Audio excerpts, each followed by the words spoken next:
Hello, my name is Nick, and I would like to welcome you to my series on my BPT journey. This presentation is my own opinion and is not endorsed by any other group. I personally sat both exams multiple times, and it took me 7 years to complete the BPT training, which may sound like the opposite of an endorsement, but through this rocky journey, I had to keep reflecting on and reapproaching this process from numerous angles, which has provided me with what I consider a number of useful insights, which I intend to share so that you may have a smoother journey.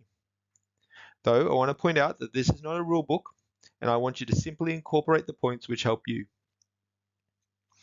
This presentation is the first in a 10-part series, uh, which I have broken up to different points in time along the BPT journey.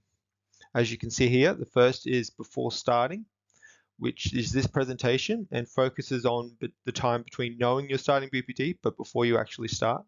Then I will cover the foundation phase, the consolidation phase, the written exam, the long case in the clinical exam, the short case in the clinical exam, the lead up to the clinical exam, considerations immediately after the clinical exam, what to consider when you pass the exam, and finally, what to consider when you don't pass.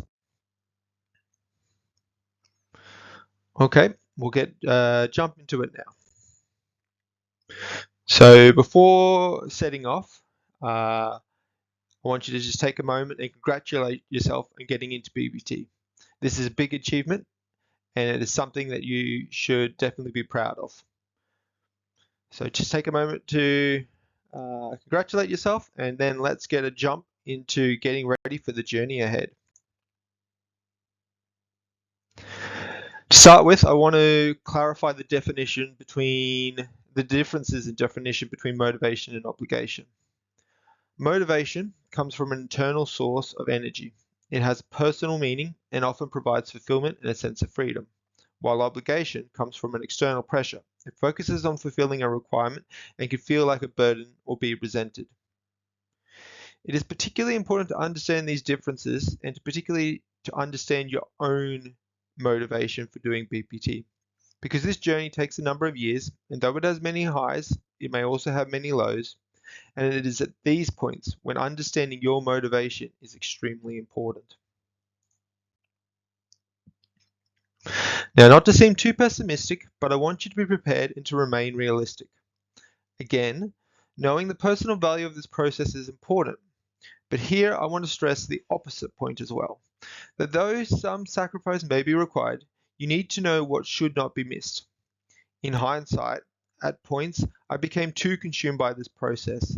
I lost perspective, and I missed out on a number of events which I now wish I hadn't.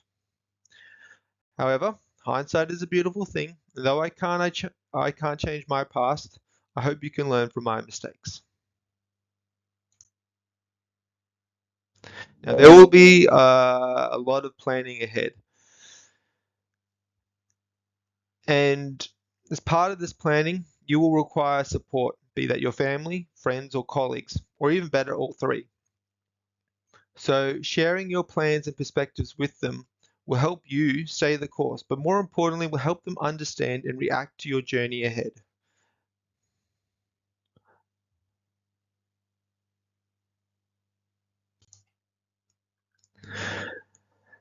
My key takeaway for this presentation is that you should know how important completing BPT is to you and plan accordingly for your outcome and life in general.